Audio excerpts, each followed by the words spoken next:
bem, vamos abrir nossas Bíblias no capítulo 21 de Gênesis. Gênesis, capítulo 21.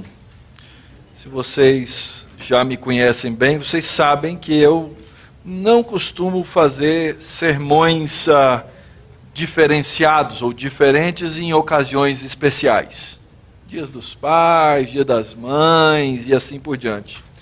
Mas Deus nos agraciou com um texto sobre maternidade, bem no dia das mães, não é? Essa visitação do Senhor a Sara, esposa de Abraão. Nós vamos ler então a palavra de Deus e vamos meditar. Nós vamos ler os primeiros 7 versos, porém vamos meditar até o verso 21. Então, ao longo da exposição, nós vamos ler os demais versos da Escritura. Diz assim a palavra do Senhor: Visitou o Senhor Jeová a Sara, como lhe dissera, e o Senhor Jeová cumpriu o que lhe havia prometido. Sara concebeu e deu à luz um filho a Abraão na sua velhice, no tempo determinado de que Deus lhe falara. Ao filho que lhe nasceu, que Sara lhe dera à luz, pôs a Abraão o nome de Isaque.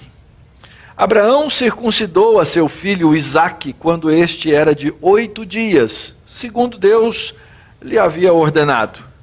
Tinha Abraão 100 anos, quando lhe nasceu Isaque, seu filho.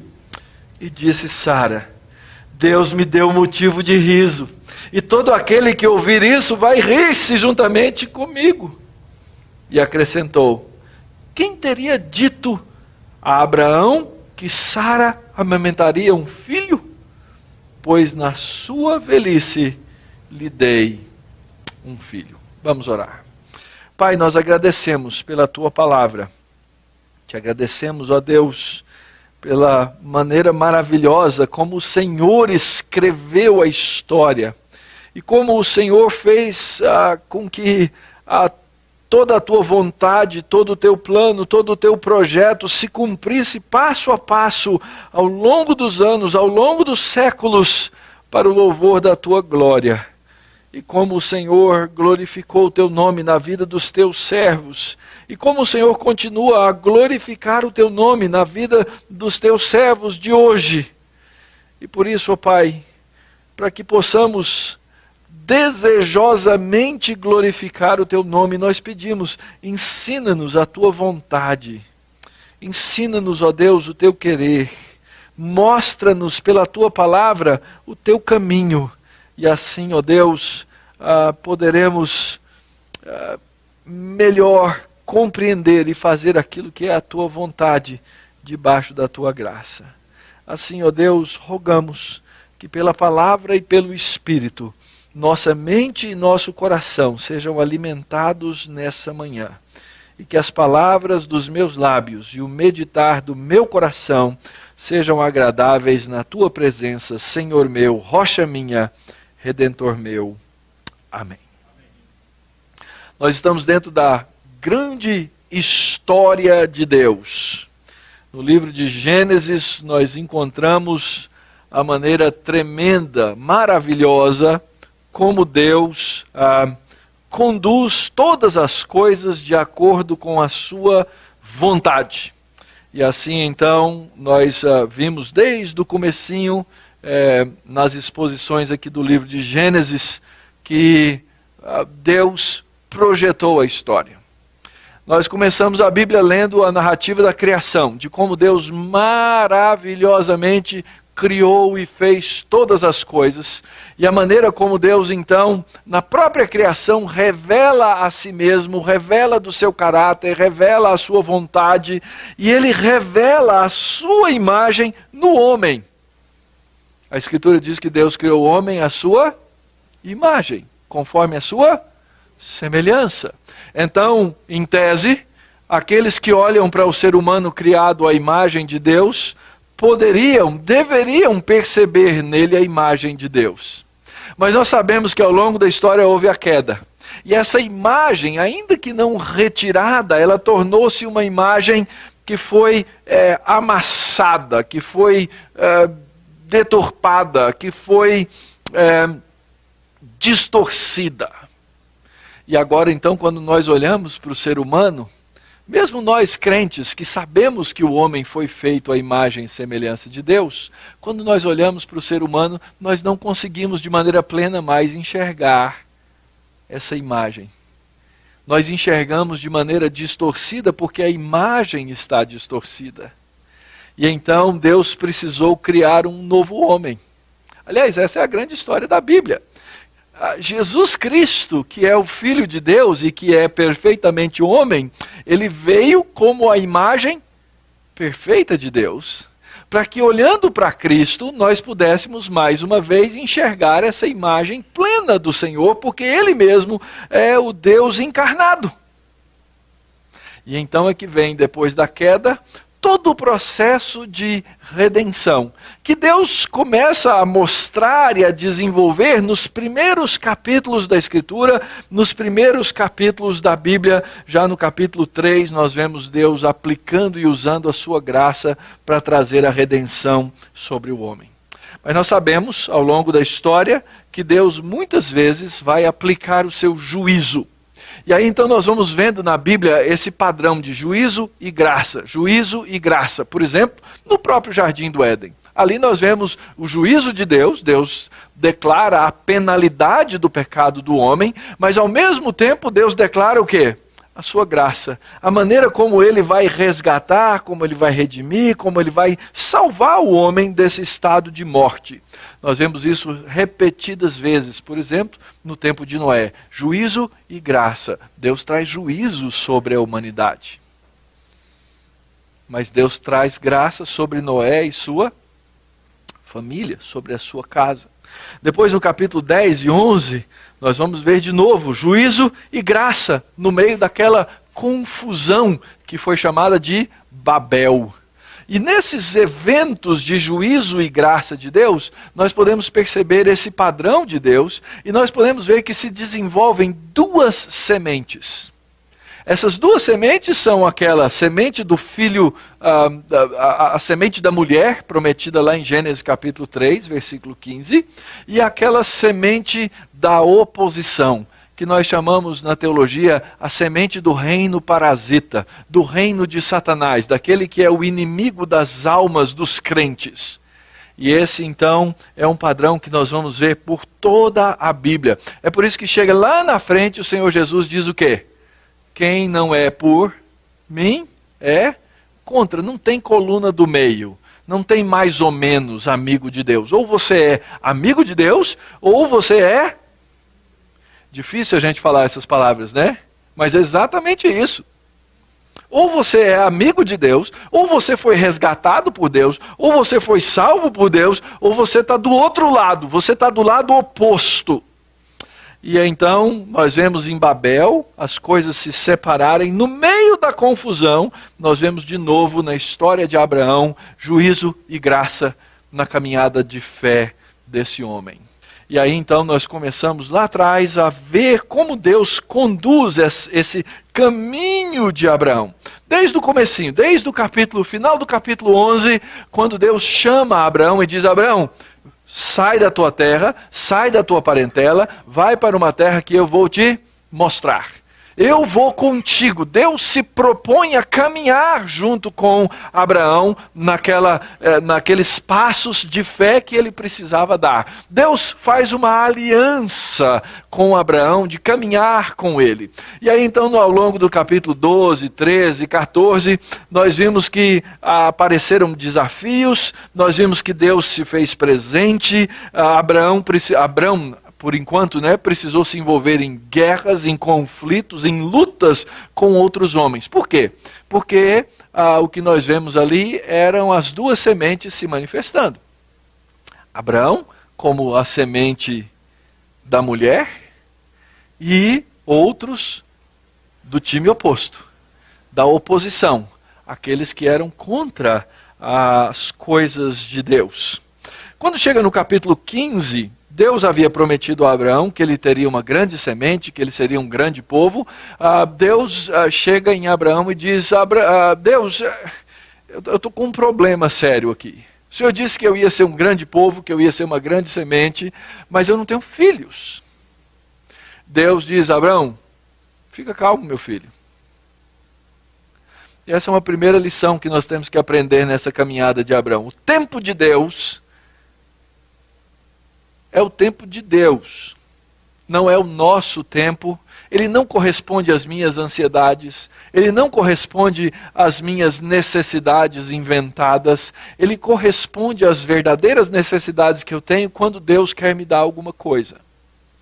Abraão então recebe aquela palavra de Deus, ele crê na palavra de Deus, e a Escritura diz que aquilo lhe foi imputado para a justiça. Ele creu e a sua fé foi colocada na sua conta de justiça, e aquilo tendo sido colocado na sua conta de justiça é a confirmação da aliança de Deus. A gente vê isso lá ao longo daquele capítulo.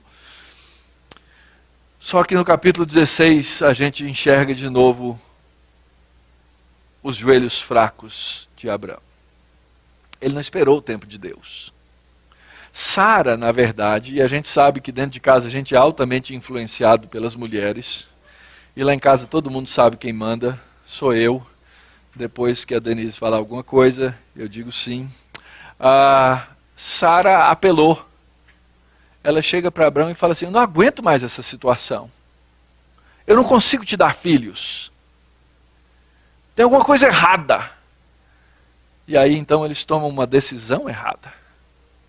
Porque não esperaram a hora nem o tempo de Deus. E aí então Sara lhe cede Agar, a escrava. E Agar, a escrava, dá um filho a Abrão. Isso era um costume comum naquele tempo. Mais adiante, no capítulo 30, nós vamos ver de novo. Quando uma mulher era estéril e ela tinha uma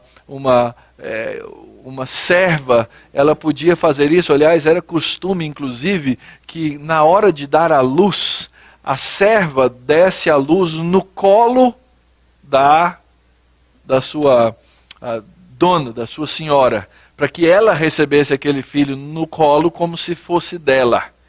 Aparentemente isso não aconteceu aqui. Lá na frente a gente vai ver no capítulo 30, depois você pode ler, você vai ver que isso acontece. E aí então o que acontece? Nós vemos que nasce aquele filho, e aquele filho, Ismael, vai se tornar um inimigo. Essa é uma das culminâncias do capítulo que nós vamos estudar hoje. Deus precisa voltar a Abraão, e aí ele lhe aparece, ele muda o nome de Abraão, diz, você não pode se chamar Abrão. Eu falei que você vai ser pai de grandes nações, então você vai se chamar Abraão. E Deus então confirma a sua aliança, institui o sinal da aliança, que é a circuncisão. Depois no capítulo 18, Deus visita Abrão na sua casa, na sua tenda. Ele se mostra amigo. No capítulo 9, Deus traz o juízo sobre Sodoma e Gomorra, que afrontam o povo de Deus, afrontam a Deus. No capítulo 20, nós vimos o padrão de pecado que continua. Abrão repete um pecado antigo, que a gente já tinha visto lá no capítulo 12 e 13, quando ele mente com medo.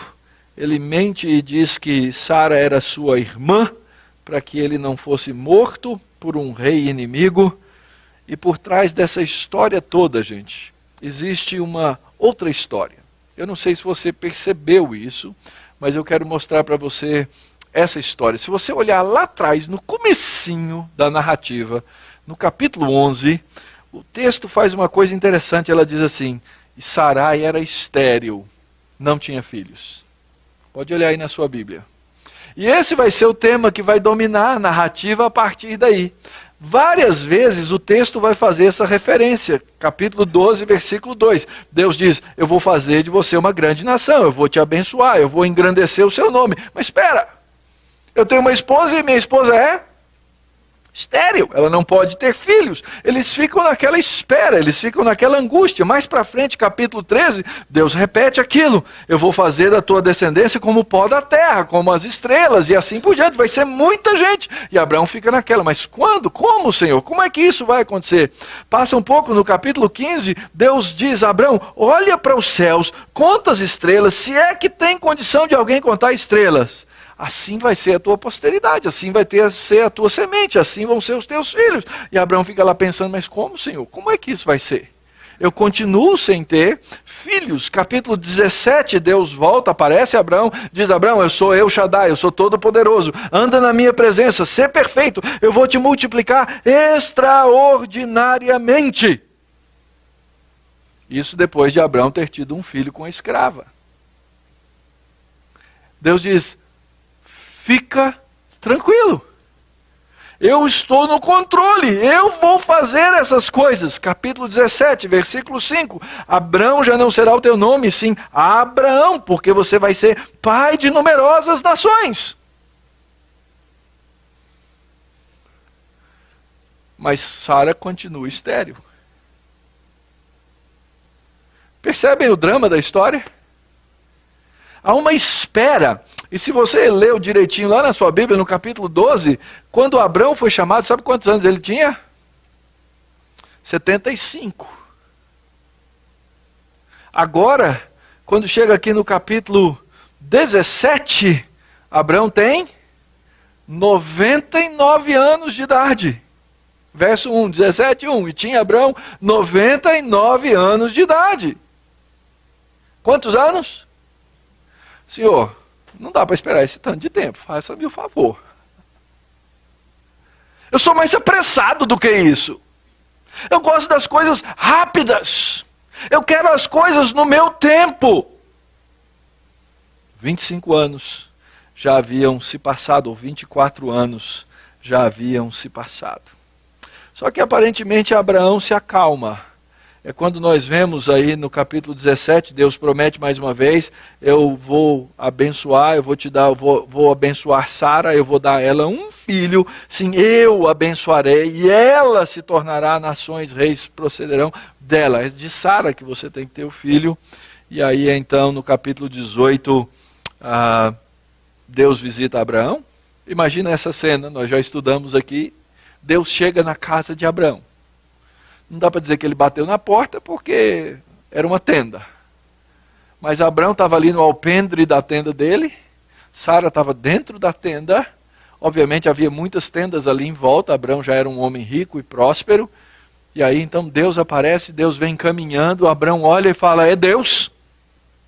Prepara, recebe, Deus se assenta para comer com Abraão. E mais uma vez, agora Deus repete a sua promessa: certamente voltarei a ti.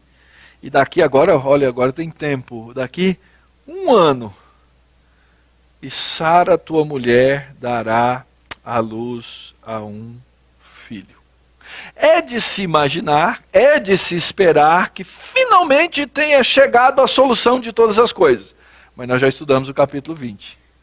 E a gente vê que Abraão coloca em risco todo o plano de Deus entre essa promessa e o nascimento do filho. Porque ele vai, chega lá perto de Abimeleque e volta com a velha mentira e diz: não, Sara é minha irmã. Abimeleque pega e toma a Sara, coloca no harém. Imagina,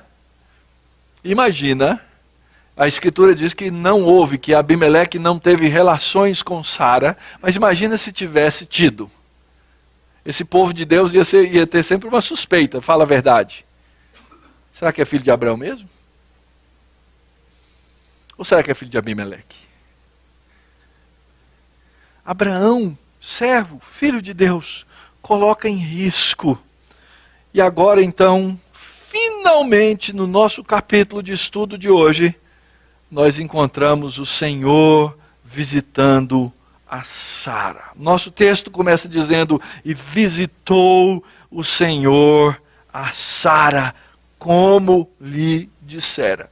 E é então de se pensar que essa história que veio crescendo o tempo inteiro, Deus vai dar o filho, Deus vai dar o filho, e Deus não dá o filho, e demora, e passam-se os anos, e passa-se o tempo, que agora nasce o filho, e agora está tudo resolvido, viveram felizes para sempre. E a gente descobre que a vida cristã não é como nos contos de fada. Que a realidade é dura por causa do mundo de pecado, por causa do estado de pecado e por causa daquele que controla esse mundo. Então, queridos, o que é que pode nos dar esperança? O que é que pode nos manter nesse mundo? O que é que nos faz de verdade continuar no meio das lutas? E a primeira resposta é o fato de que Deus mantém a sua aliança. Esses dois primeiros versos, eles são lindos, porque eles enfatizam a soberana vontade de Deus acontecendo. O texto diz assim: visitou o Senhor a Sara. Ele não só visitou, ele tinha dito. Ele não só tinha dito, como ele cumpriu. Ele não só cumpriu como ele havia prometido. E Sara concebe e dá à luz a um filho na velhice de Abraão, no tempo determinado que Deus havia falado. É Deus quem fala, é Deus quem diz, é Deus quem faz, é Deus quem cumpre. Porque ele prometeu. E aqui ficam duas primeiras coisas que nós precisamos lembrar. Primeiro, você precisa confiar nas promessas que Deus fez, e você não pode se iludir em acreditar que Deus vai cumprir aquilo que Ele não prometeu. Duas coisas. Primeiro, eu tenho que olhar para a palavra de Deus, eu tenho que olhar para a Escritura e lembrar que Deus fez promessas. Essas promessas que Deus fez, Ele vai cumprir. Mas aquela que Ele não fez, Ele não tem obrigação nenhuma de cumprir. E eu estou dizendo isso porque hoje existe um evangelho falsificado no nosso meio. Pregado por todos os lados, de gente que diz Deus prometeu X e Y, quando Deus não prometeu. Eu tenho que confiar, eu tenho que acreditar e eu tenho que descansar naquilo que Deus prometeu. Naquilo que Deus não prometeu, cuidado. Na expressão comum, você pode dar com os burros na água, se você começar a achar que Deus prometeu certas coisas que não estão na palavra dele. Mas Deus, nós precisamos lembrar, é aquele que mantém a sua promessa, que mantém a sua aliança e que faz aquilo que ele disse que ia fazer. E essa história é maravilhosa. Quanta história nós vimos aqui antes do cumprimento? Quantos anos se passaram?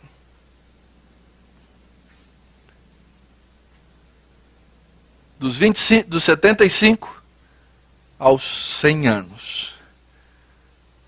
Fala a verdade. Minha vida só tem o dobro disso. Eu não sei se eu tenho mais 25 para viver. Mas o fato é que aquilo que Deus disse que ia fazer na minha vida, Ele vai fazer, Ele vai cumprir. Ele determinou, Ele resolveu e Ele vai dar o jeito. Porque Ele projetou todas as coisas para que essas coisas se cumpram.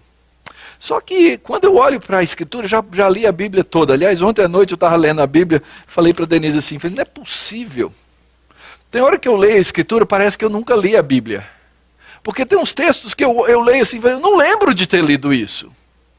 Mas talvez uma dessas minhas leituras, eu deveria ter lido a Bíblia todinha, procurando o nome Mauro nela.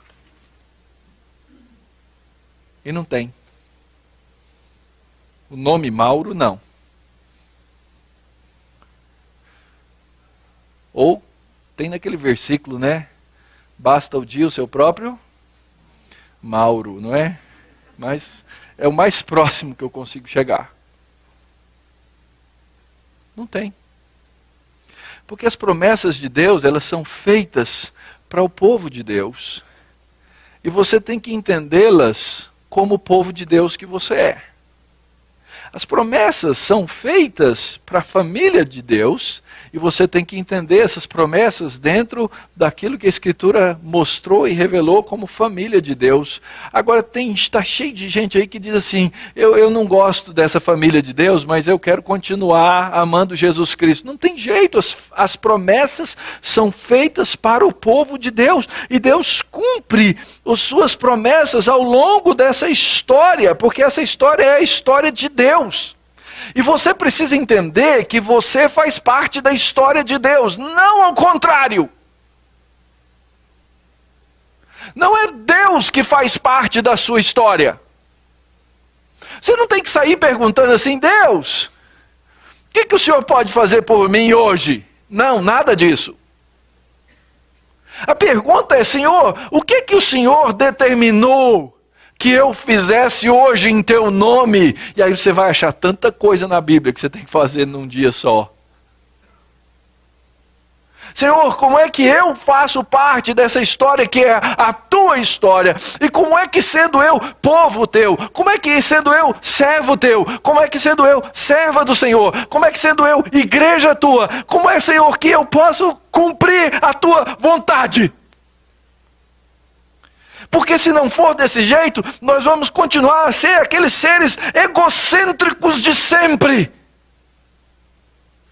Porque se formos pensar, queridos, nossas brigas, nossas mazelas, nossas discórdias, nossas divisões, quase que sempre, eu não vou dizer sempre, absolutamente sempre, mas quase que sempre, são porque nós nos colocamos no centro da história. Porque eu me acho mais importante, porque eu me acho melhor.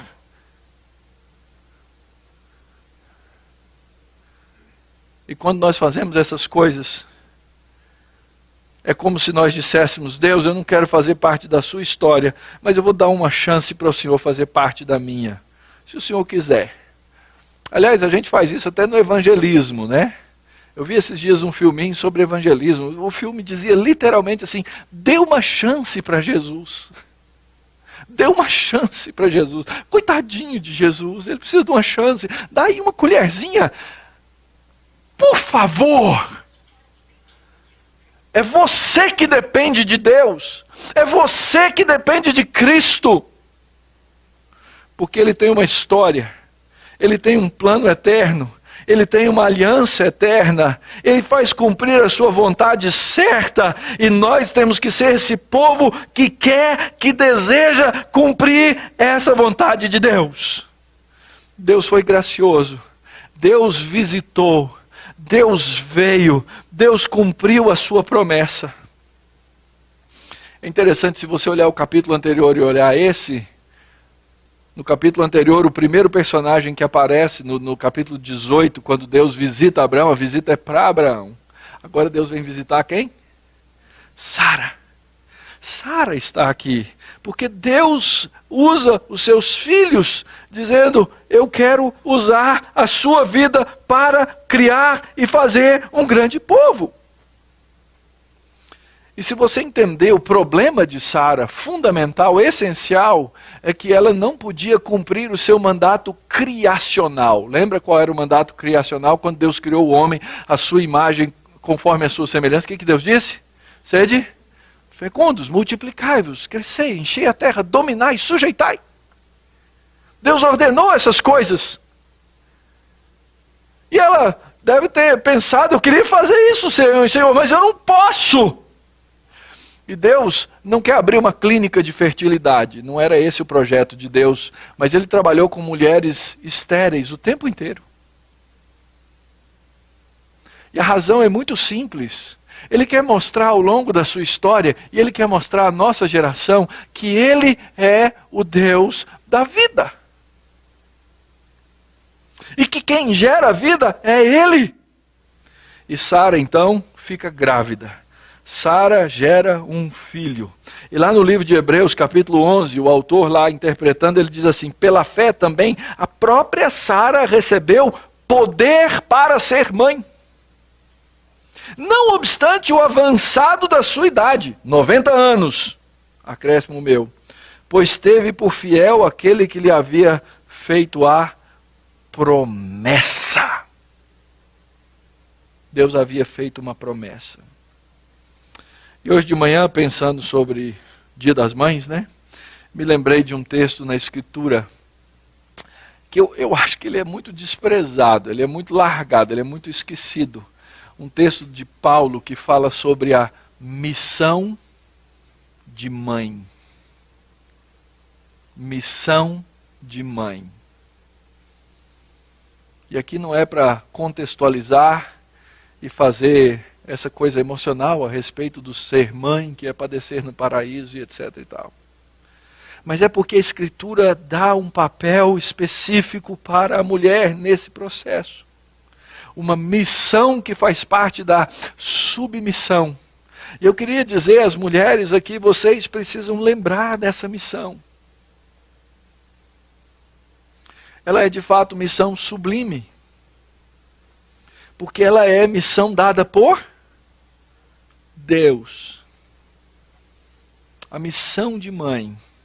E Deus então assim mantém e faz progredir a sua aliança. Quando isso acontece, os servos de Deus, querido, eles respondem. Porque Deus mantém a sua aliança, Abraão mantém a sua aliança. Verso 3, ao filho que lhe nasceu, que Sara lhe dera à luz, pôs Abraão o nome de Isaque. Abraão circuncidou seu filho Isaque, quando esse era de 8 dias, segundo Deus lhe havia ordenado. Nós já sabemos, nós já estudamos, nós já ouvimos aqui centenas de vezes. Você não pode fazer nada, absolutamente nada, para alcançar a sua salvação. Não existe uma obra que você possa fazer que vá lhe trazer pontos diante de Deus, que ele possa anotar na cadernetinha e dizer, ó, você ganhou. Mas por outro lado, a Escritura insiste em nos dizer que a nossa resposta à ação graciosa de Deus é a nossa obediência. Isso é a nossa caminhada de fé, é passar ano após ano, olhando a vontade de Deus na sua palavra, entendendo a vontade de Deus na sua palavra e voltando para Deus e dizendo, Senhor, eu quero te obedecer, eu vou fazer a tua vontade. Foi exatamente isso que Abraão fez. Ele respondeu em obediência a tudo que Deus lhe havia dado por graça. Capítulo 19 diz assim, você vai chamar o menino de Isaque. Perdão, é 17. Você vai chamar o menino de Isaque. Você vai circuncidar todo aquele macho que nascer na tua casa. Você vai guardar a minha aliança. Todo macho entre vós será circuncidado. E isso tem que acontecer no 8º dia. E aí a gente quer ser adorador, né? Eu queria participar daquele culto emocional, onde todas as pessoas se envolvem, arrepiam o cabelo e choram e tem todas aquelas coisas, porque isso é verdadeira adoração. Nada podia ser mais mentiroso e falso do que isso. Eu não estou querendo dizer, obviamente, e vocês sabem que seu pastor é um bicho emocional, não é? Mas que as emoções não fazem parte do nosso culto. Que as lágrimas, que o choro, que a nossa alegria e que o nosso riso não seja parte da adoração a Deus. Isso é outro pensamento falso. Mas eu quero dizer que é muito fácil emular e achar que eu estou adorando a Deus vivendo na desobediência. A verdadeira adoração, ela é a expressão que nós temos aqui comunitária, como povo de Deus, de uma vida ou de um desejo profundo de viver em obediência a Deus. A verdadeira adoração, ela é expressa nessa obediência. E aí então, isso fica claro. Quando Abraão obedece e coloca o nome de Isaque, ou Yitzhak, que Deus havia mandado que ele desse. E vocês lembram da história. Por quê? Porque ele havia o quê? Rido. Aliás, a gente sempre lembra que Sara riu, né? No capítulo 18, mas você já leu lá no capítulo 17? Primeiro a rir foi Abraão. Depois Sara riu. E por isso o menino recebe esse nome. E o texto diz, 8, gente, tão pequenininho, tão frágil, será que tem que circuncidar agora mesmo, ao 8º dia? Talvez as mães aí, né, gelassem o coração, não, tão frágil ainda. Mas há uma obediência que é a expressão da nossa adoração a Deus, quando nós entendemos a sua vontade. Aliás, no capítulo 17, Ismael já era nascido, e quando Deus instituiu a circuncisão, diz o texto que Abraão foi circuncidado e seu filho circuncidado no mesmo dia. E assim então, nós precisamos lembrar que a nossa resposta à graça de Deus sobre a nossa vida, ela vem pela obediência. E essa graça faz rir. Verso 5, tinha Abraão 100 anos. Nossa irmã, dona Iracema, passou aqui mais cedo, ela não ficou para o culto. Ela tinha chegado de um enterro da sogra dela. 100 anos e 6 meses. Pouca gente vive tudo isso hoje, né? Abraão teve um filho aos 100. Tinha Abraão 100 anos quando lhe nasceu Isaque, seu filho, e disse, Sara, Deus me deu motivo de riso. E todo aquele que ouvir isso vai rir-se juntamente comigo. Quem teria dito a Abraão que Sara amamentaria um filho? Pois na sua velhice lhe dei um filho. Lembram-se que na Bíblia é cheio de cânticos. Tem o cântico de Ana, tem o cântico de Maria. Esse é o cântico de Sara. Às vezes as coisas vêm empacotadas na nossa Bíblia de um jeito que a gente não percebe. Mas esse é o cântico. Ela diz assim, quem vai, ou quem iria dizer uma coisa dessa? E quem ouvir essa história vai rir junto comigo. Nós temos aqui, queridos, a história do riso. Aos 75 anos, promessa. Aos 85 anos, Sara apela, ela chora. Toma minha serva, tem um filho com ela. Aos 86, nasce Ismael. Aos 99, Deus aparece e confirma. Abraão ri, Sara ri. Aos 100 anos, todos riem. E o nome do menino é? Riso. O nome do menino é Riso. Deus me deu motivo para rir. E o povo de Deus vai rir juntamente comigo. E Abraão e Sara riem. E o povo de Deus ri. Várias vezes a Escritura vai apontar para esses aspectos. Lembram o Salmo 126? Quando o Senhor restaurou a sorte de Sião, ficamos como quem? Sonha. A nossa boca se encheu de riso. Porque quando Deus age, quando Deus faz, quando Deus cumpre a sua palavra, e quando Ele nos mostra isso, nós rimos. Rimos diante de Deus. Nós temos alegria diante de Deus. E esse filho que Sara recebe é um filho divino. É o filho da impossibilidade. É o filho da esterilidade. É o filho de um homem velho com 100 anos.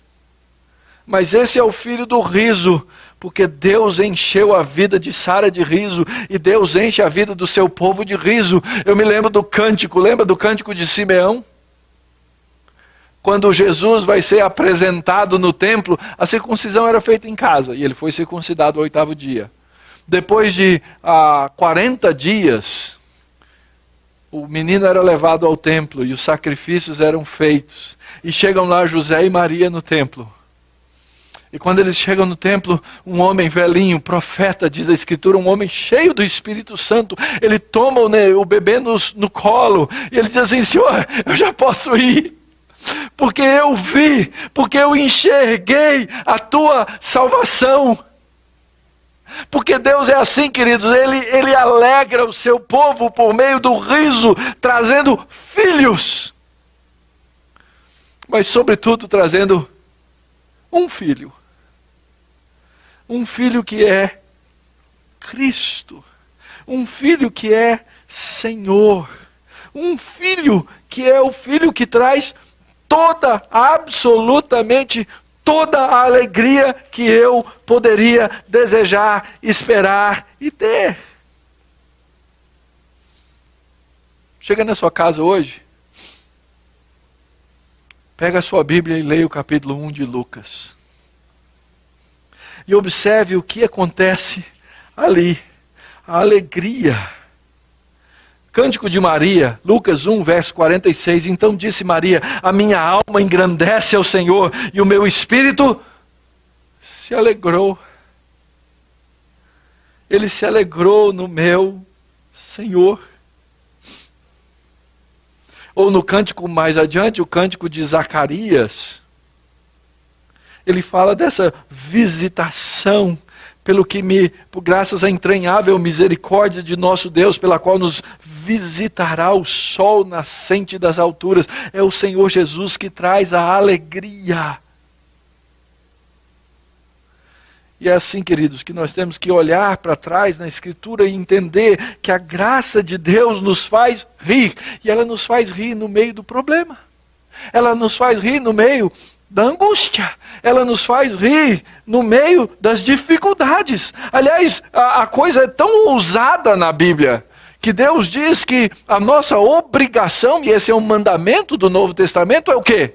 Alegrai-vos no Senhor. Outra vez vos digo... Isso é imperativo, queridos. É uma ordem de Deus, porque Ele nos trouxe o Filho que traz toda a alegria do mundo. E assim como Sara riu quando recebeu aquele filho, nós, povo de Deus, recebemos o Filho de Deus para nos alegrar. Cuidado, porque você pode confundir aqui que eu estou dizendo que Isaac é um tipo de Cristo. E nem sempre é. Mas a analogia é muito clara. Ela é muito clara. Nós vemos dois nascimentos sobrenaturais, trazendo riso e alegria. Aliás, o primeiro é a semente que vai trazer o riso final, que é o riso de termos ao Senhor Jesus Cristo. E aí então agora parece que o conflito, tudo se resolveu, não é? Chegou no fim dessa história e agora viveram felizes para sempre. Mas a narrativa não para aí. O pai e a mãe, por causa do menino ter nascido, fizeram uma festa chamada Festa do Desmame. Isso aí, a hora dessa vai aparecer também, porque cada dia inventa uma festa nova, não é? Agora tem uma festa da descoberta do gênero do nenê, então e tal, etc. Então um dia vai ter a festa do desmame. Olha só o verso 8. Isaac cresceu, foi desmamado. Nesse dia em que o menino foi desmamado, deu a Abrão um grande banquete. Grande banquete. Lembra aqui da história. Abrão teve Isaac com que idade? 86, está lá no texto. Então agora Abrão tem 100, quando nasce Isaac, deu quantos anos? 14. Agora chegou o desmame. Quanto tempo? Acredita-se que 3, 4 anos uma criança desmamava. Então agora Isaac deve estar aí perto dos seus 16, 17 anos de idade. Ou Ismael. Isaac, 3, 4 anos. Dia de festa. Dia de alegria. Aliás, diz o texto que ele fez o quê? Um grande banquete. Não foi uma festinha assim, fraca não.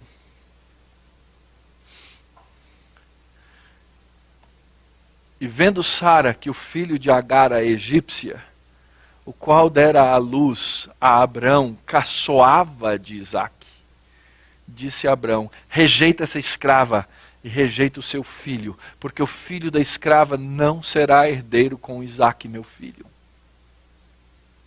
Abrão olhou para aquela situação, o que aconteceu? Pareceu isso penoso aos olhos. É meu filho, Sara. Isso pareceu penoso aos olhos de Abrão por causa de seu filho. Disse, porém, Deus a Abraão: não te pareça isso mal por causa do moço e por causa da tua serva. Atende a Sara em tudo que ela te disser, porque por Isaque será chamada a tua descendência. Mas também o filho da serva, do filho da serva, farei uma grande nação, por ser ele teu descendente. A mensagem do texto aqui, o autor nos deixa com uma grande ambiguidade. Primeira delas, cadê o nome do menino? ele deixa apagado, né? O nome Ismael não aparece nenhuma vez. Ele é chamado de o menino, o filho da serva, o meu filho, mas o nome, o autor fez questão de deixar o nome na sombra. Primeiro porque ele não deve ser o foco do texto, mas em segundo lugar porque algo ruim está acontecendo aqui. Mas ao mesmo tempo em que algo ruim acontece, nós vemos um poço de graça. Observe o seguinte, a Sara não estava sendo aqui leviana. Essa palavra usada aí, caçoava de Isaac, você imagina um marmanjão fazendo coisas ruins com um menino de 3, 4 anos. Aquilo inquietou o coração da mãe. Ela falou, não, meu filho não vai passar por isso. Ela pressentiu ali uma situação de perigo. E ela disse, eu não vou deixar o meu filho crescer dessa maneira. E aqui Deus vai montando e nos mostrando que há uma diferença entre o filho da promessa, que foi esse concebido de maneira sobrenatural, e aquele filho natural que é o filho do desatino, do pecado. O filho da fé versus o filho da incredulidade. E Sara então toma aquela atitude severa. Se você leu já o capítulo 16 de Gênesis, você sabe que isso já aconteceu lá no começo com a própria escrava. Deus falou assim, Sara disse, eu não quero essa mulher aqui. E agora, depois parece que a coisa tinha se acalmado, e agora volta tudo aquilo a acontecer mais uma vez. Então, esse menino, que aqui é zombador, essa que é a ideia da expressão, filho de Agar, filho dele, filho da serva, ele agora é indesejável. Na sua experiência, Sara percebeu. E é interessante, porque aqui é um jogo de palavras. A palavra caçoar lembra o som da palavra rir, na língua original. E aí então Sara diz, não dá. Essa é uma ameaça real, zombeteira, e eu quero que você se livre do menino. Abraão se perturbou. Talvez ele não quisesse, mas Deus vem e disse, olha, eu vou dar um jeito nessa situação. Não se perturbe tanto o seu coração. E ele termina com uma promessa, verso 13, o filho da serva farei uma grande nação, porque ele é teu descendente. Lembra, Deus chamou Abraão para abençoar as nações. E esse filho vai ser uma nação. E essa nação vai receber, sim, bênçãos.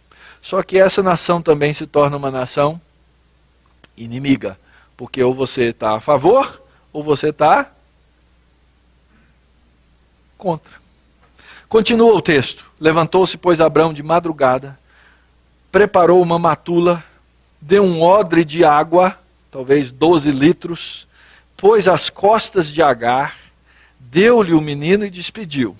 Lembra, o menino aqui não é uma criancinha de colo. Ele deve ter dito, leva. Ela saiu andando errante pelo deserto de Berseba.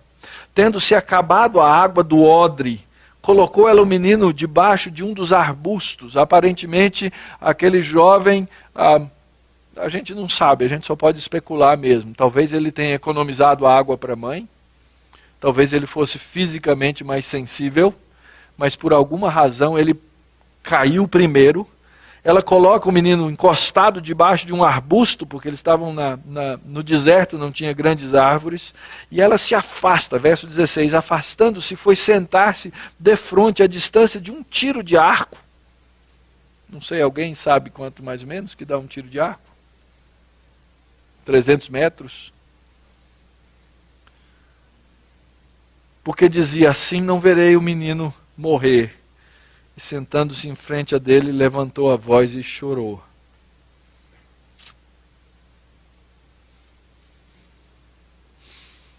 Às vezes o nosso coração é tão ruim que a gente pensa assim, tá vendo? Merecia mesmo, menino zombador. Mas aqui na história, queridos, depois da festa, no meio do conflito, no meio do teste, Deus abre um poço. Verso 17, Deus, porém, ouviu a voz do menino. E o anjo de Deus, lembra que o anjo de Deus apareceu no capítulo 18? Lembra que o anjo de Deus apareceu no capítulo 19? Agora o anjo de Deus aparece no capítulo 21. O anjo de Deus chamou do céu e Agar disse, que tens, Agar? Ela já tinha ouvido isso lá no capítulo 16. E ele diz, não temas, porque Deus ouviu a voz do menino aí onde ele está. Ergue-te, levanta o rapaz, segura-o pela mão, porque eu farei dele um grande povo. E abrindo-lhe Deus os olhos, viu ela um poço d'água. E indo a ele, encheu de água o odre e deu de beber ao rapaz. E Deus estava com o rapaz, e ele cresceu, habitou no deserto e se tornou o quê? Um flecheiro. E habitou no deserto de Parã. E sua mãe o casou com uma mulher da terra do Egito. Todas essas palavras têm um significado muito específico. O fato dele ter casado com uma mulher do Egito. Mais uma vez, a comprovação daquela famosa inimizade. Como ele se torna inimigo juntando-se com outros inimigos. Aliás, lá na frente, quando Abrão já está mais velho ainda, vai morrer, ele vai casar o filho, ele fala o quê? Não deixa ele casar com alguém de outro povo. Não é uma questão de xenofobia, gente. Não é essa a questão. Mas o que ele está dizendo é que existe uma semente santa de Deus. E que o povo de Deus deve se unir nessa semente santa para promover as coisas santas. E a maneira maravilhosa como Deus faz isso ao longo da história deve ser celebrada por nós. E então, Deus abre um poço, que a gente pode chamar de um poço de graça. Porque deu vida, porque permitiu viver. E assim até aquele que virá a ser o inimigo é preservado por Deus. Isso nos dá uma lição importante, como Deus é paciente, fala a verdade. Não é? Você imaginou se Deus me tratasse hoje, se Deus te tratasse hoje de acordo com os seus pecados? O que você acha que ia acontecer? Ou você acha que chegou num nível que não peca mais? Porque aí o estado é pior ainda. Deus é paciente, queridos. E na sua paciência ele resgata aquele rapaz. O que é que nós devemos fazer? Quais são as grandes lições que nós temos ao longo desse texto? Primeira coisa, queridos, nós precisamos relembrar que Deus é fiel.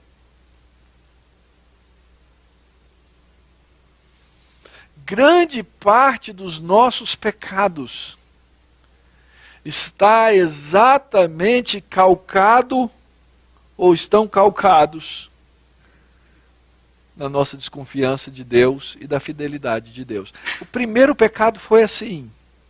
A serpente chegou lá, falou para a mulher e disse o quê? Não confie em Deus não, ele está escondendo o jogo.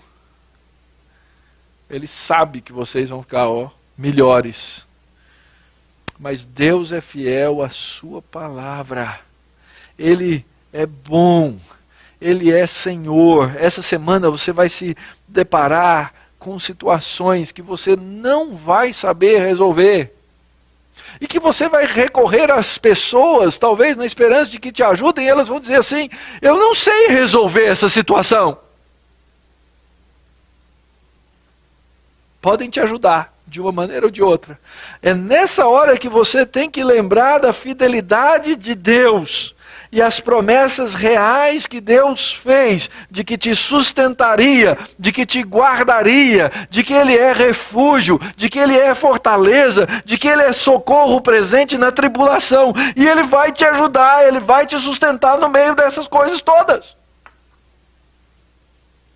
Porque esse é o caráter do nosso Deus.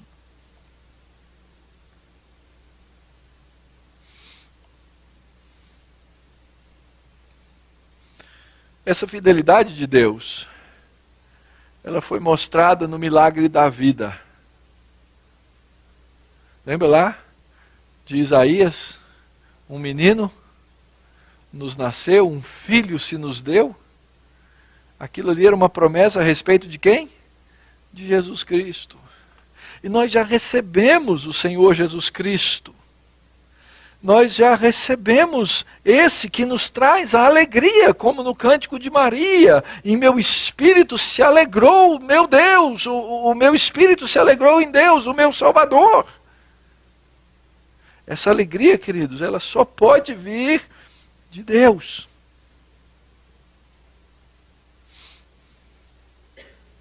Terceiro, assim como Deus em Cristo visitou o seu povo, assim como Deus visitou a Abraão várias vezes, assim como Deus visitou a Sara por causa da promessa, Deus visita o seu povo. Às vezes ele nos deixa ansiosos pela visita. Lembra lá no primeiro salmo que nós lemos? Deus, tu és o meu Deus forte, eu te busco ansiosamente, a minha alma tem sede de ti, o meu corpo te almeja como uma terra árida, exausta, sem água. E esse salmista ia para o santuário e ficava esperando. Lembra da oração de Ana? Dia após dia, ela esperava no Senhor. Nós já recebemos a visitação, queridos. Deus já nos visitou. Mas isso não significa que Ele, em ocasiões especiais, em momentos especiais, Ele não nos visite de maneira especial. Ele nos visita pela sua palavra, Ele nos visita pelo seu Espírito, Ele nos visita na adoração, Ele nos visita no culto, porque Ele é esse Deus bondoso, Ele visita o seu povo. Quarto, Deus não disse em lugar nenhum da Bíblia, mesmo diante de tão maravilhosa visitação, que os seus problemas iriam embora. Um amigo contava a história jocosa de uma tia que dizia que tinha um marido endemoniado. Passou um tempão sem vê-la, um dia chegou e falou, e aí tia, já expulsou o demônio? Não, expulsei ele mesmo. Andei com tudo. Mas não é assim que se resolve o problema. Não é assim que se resolve o problema. Aliás, o Senhor Jesus disse exatamente o contrário. Depois que Ele veio, depois que Ele encarnou, depois que Ele usou do seu ministério, Ele disse, no mundo tereis.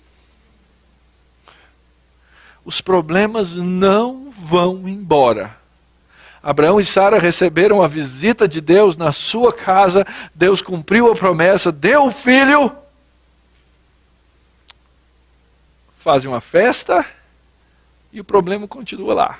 Nesse caso, Sara falou, manda o problema embora. Só que o problema não foi embora.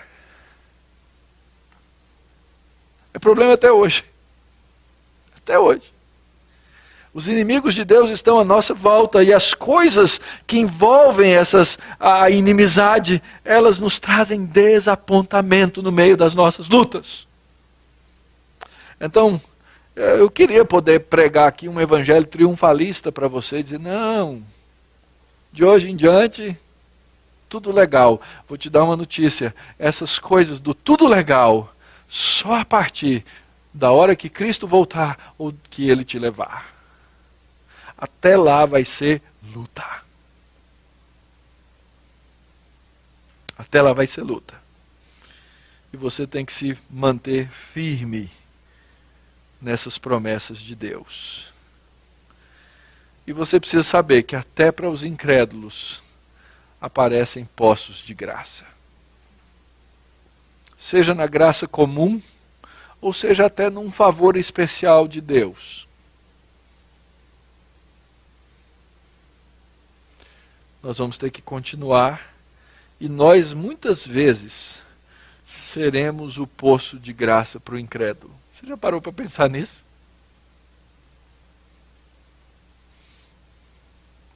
Que Deus te chamou para ser poço de graça? Lembra do apóstolo Paulo falando? seja a nossa palavra temperada com sal, ela tem que transmitir o quê? Graça para quem? Para todos, inclusive e de maneira muito especial para os incrédulos. Você foi chamado para isso. Que Deus te levante para essa semana você transmitir graça. Você convive com muitos incrédulos. Porque todo mundo nesse mundo convive com incrédulos. Como Deus pode te usar essa semana para celebrar a fidelidade de Deus sobre a sua vida dessa maneira?